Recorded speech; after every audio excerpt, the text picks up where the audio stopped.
స్థానిక మదనపల్లి పట్టణంలోని ప్రభుత్వ మెడికల్ కళాశాల ఎదుట రాయలసీమ స్టూడెంట్స్ ఆర్గనైజేషన్ ఆధ్వర్యంలో నర్సింగ్ కళాశాల విద్యార్థులతో నిరసన చేపట్టారు। ఈ సందర్భంగా రాయలసీమ స్టూడెంట్స్ ఆర్గనైజేషన్ రాష్ట్ర అధ్యక్ష కార్యదర్శులు జగన్ లింగమయ్య మాట్లాడుతూ మదనపల్లి ప్రభుత్వ మెడికల్ కళాశాలను నడపలేమని నేషనల్ మెడికల్ కౌన్సిలింగ్ వారికి లేఖ రాయడం ప్రభుత్వానికి సిగ్గుచేటని, ప్రైవేట్ పార్ట్నర్షిప్ విధానాన్ని తీసుకువచ్చి ప్రైవేట్ పరం చేయడం వైద్య విద్యను వ్యాపారం చేసినట్లేనని విమర్శించారు।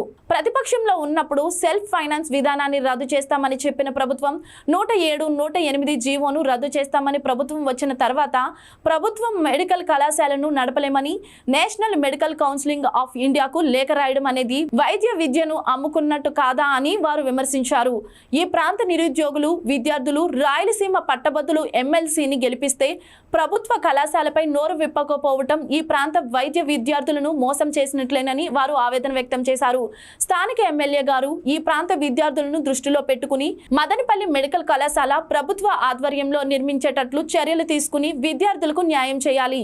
ఈ ప్రాంతంలో ప్రభుత్వ మెడికల్ కళాశాల వస్తే ఈ ప్రాంత పేద మధ్యతరగతి విద్యార్థులకు వైద్య విద్యను అందించిన వారు అవుతారని, లేదంటే ఈ ప్రాంత వైద్య విద్యార్థులకు అన్యాయం చేసిన వారిగా చరిత్రలో మిగిలిపోతారని ఆవేదన వ్యక్తం చేశారు।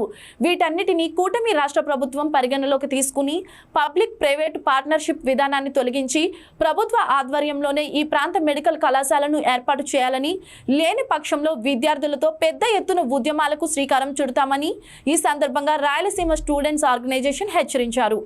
విద్యార్థుల ఆధ్వర్యంలో నిరసన చేయడం జరుగుతోంది।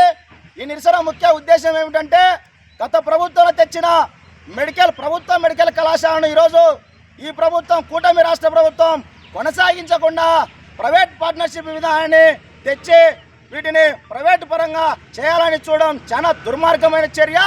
ప్రభుత్వ మెడికల్ కళాశాల నడపడం వల్ల ఇక్కడ విద్యార్థులకు న్యాయం జరుగుతుంది। ఇక్కడ విద్యార్థులు ఎంతోమంది ఈరోజు ఎంబీబీఎస్ చదువుకోవాలనుకుంటే వలసలు వెళ్తూ ఉన్నారు। ఇతర దేశాలకు వెళ్ళి కోట్లు పెట్టి ఖర్చు పెట్టి ఈరోజు విద్యను అభ్యసిస్తున్నారు। ఇది రాష్ట్ర ప్రభుత్వానికి తెలియదని చెప్పేసి సందర్భంగా మేము తెలియజేస్తూ ఉన్నాం।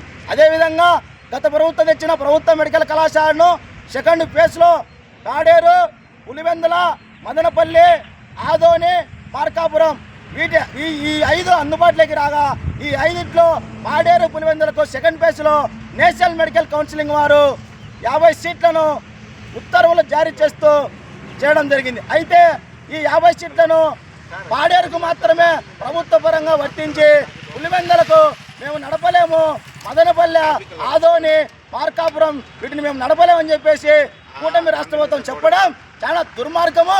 ఇక్కడ విద్యార్థులకు, ఇక్కడి ప్రజానికాన్ని అన్యాయం చేసేటని సందర్భంగా మేము తెలియజేస్తూ ఉన్నాం। అదేవిధంగా గ్రాడ్యుయేషన్ ఎమ్మెల్సీ ఈరోజు ఇక్కడ విద్యార్థులు, నిరుద్యోగులు ఓట్లు వేసి ఈరోజు గెలిపించే దాఖలాలు ఉన్నాయి। ఈరోజు గ్రాడ్యుయేషన్ ఎమ్మెల్సీ ప్రభుత్వ మెడికల్ కళాశాల పైన ఏమాత్రం నోరు ఇప్పడం లేదు। వీటిలో అంతర్యమేముంది? తక్షణమే గ్రాడ్యుయేషన్ ఎమ్మెల్సీ స్పందించి ప్రభుత్వ ఆధ్వర్యంలో మెడికల్ కళాశాలలు ఏర్పాటయ్యే విధంగా చూడాలా। అదేవిధంగా స్థానిక ఎమ్మెల్యే గారు కూడా దీనిపైన స్పందించి ప్రభుత్వ ఆధ్వర్యంలోనే మదనపల్లి మెడికల్ కళాశాల ఏర్పాటు చేసే దిశగా పయనించాలని చెప్పేసి ఈ సందర్భంగా మేము ఈ రాష్ట్ర ప్రభుత్వాన్ని తెలియజేస్తున్నాం। లేని పక్షంలో విద్యార్థుల ఆధ్వర్యంలో పెద్ద ఎత్తున ఉద్యమాలకు శ్రీకారం చుడతామని ఈ సందర్భంగా రాష్ట్ర ప్రభుత్వానికి విజ్ఞప్తి చేస్తున్నాం।